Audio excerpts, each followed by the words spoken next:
Sejarah awal Pulau Jawa seolah terbungkus oleh misteri karena sama sekali tidak diketahui kebenarannya oleh dunia sampai di pulau ini dikunjungi oleh para peziarah dari Cina. Fahian pada tahun 412 Masehi. Berdasarkan buku Sejarah Gaib Tanah Jawa, karangan Ceweli Peter, cetakan 1 Maret 2015, disebutkan pada 2000 tahun sebelum Masehi, Pulau Jawa sudah menjadi koloni bangsa Atlantis.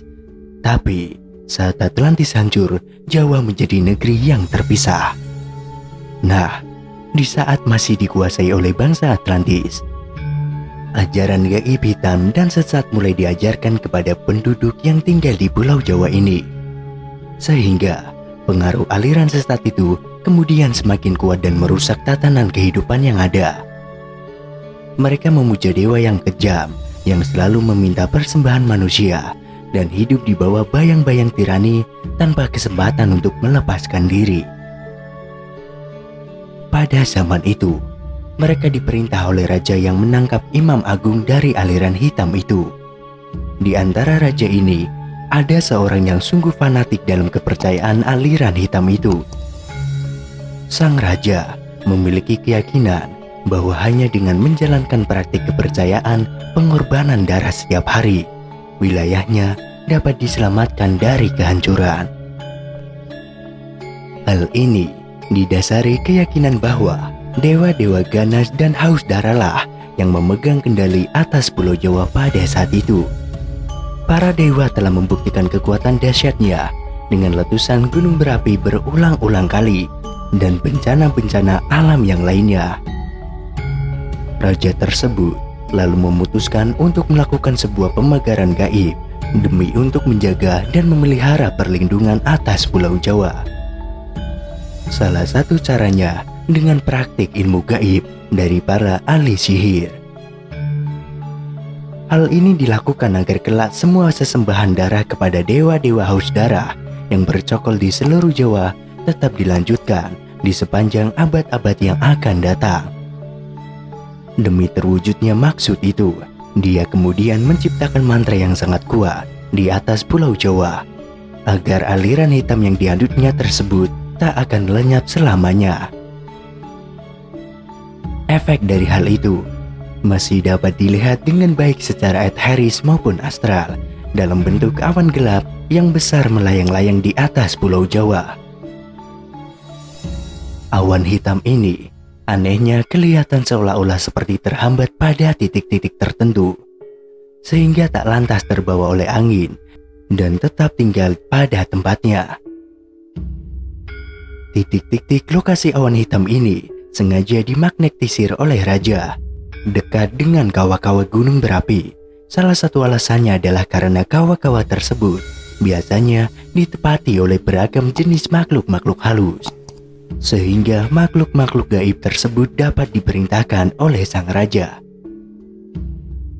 Kemudian, pada 1200 tahun sebelum Masehi, terjadi invasi secara damai terhadap Pulau Jawa oleh Raja Vaisvavata Manu yang beragama Hindu.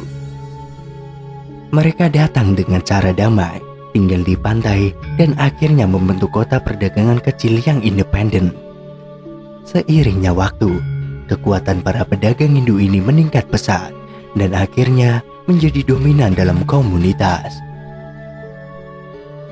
Akan tetapi, walaupun agama Hindu telah diterima oleh penduduk, namun dalam kenyataannya, pemujaan lama terhadap ajaran sesat tetap dilaksanakan dan praktik ilmu gaib malah makin menjamur. Melihat kondisi tersebut, Raja Vaisvavata yang berkuasa saat itu meminta untuk mengirim ekspedisi ke Jawa pada tahun 78 Masehi. Ekspedisi ini dilakukan untuk menangkal pengaruh buruk dari aliran sesat yang sudah membumi di tanah Jawa tersebut. Pemimpin ekspedisi ini dipimpin oleh ahli spiritual yang bernama Aji Saka atau Sakaji. Aji Saka ini sangat memahami tugas yang diembannya.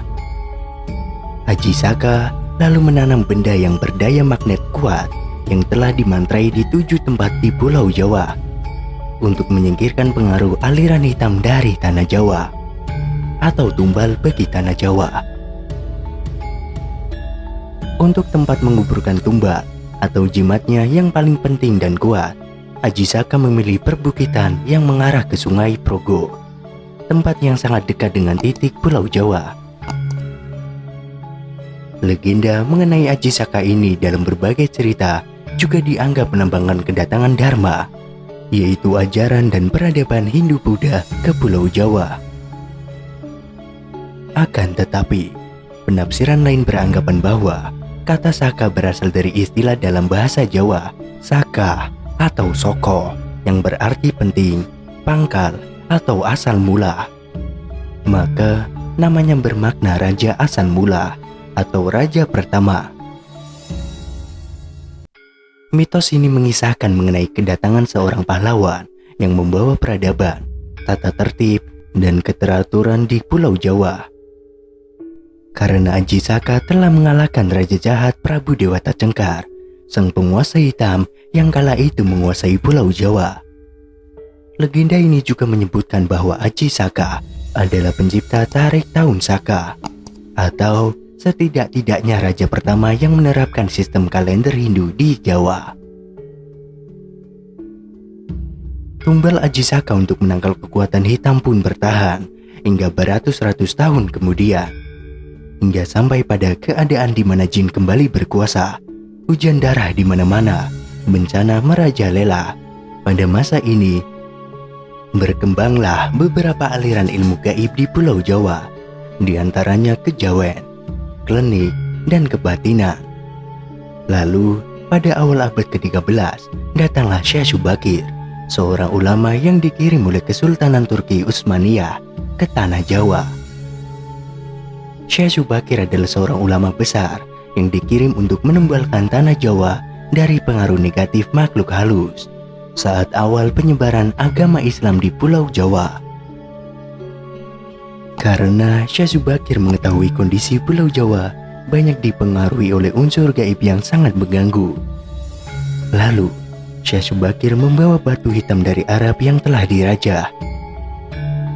Kemudian, dengan karomah yang dimilikinya, batu hitam dengan nama Raja Aji Kalacakra dipasangkan di tengah-tengah tanah Jawa, yaitu di puncak Gunung Tidar, Magelang. Karena Gunung Tidar dipercayai sebagai titik sentral atau bakunya tanah Jawa, hasilnya kekuatan gaib yang mengganggu di Pulau Jawa dapat dihalau. Kemudian, sepeninggalan Syekh Subakir, pembagaran gaib terhadap pengaruh negatif dilanjutkan oleh para wali Songo.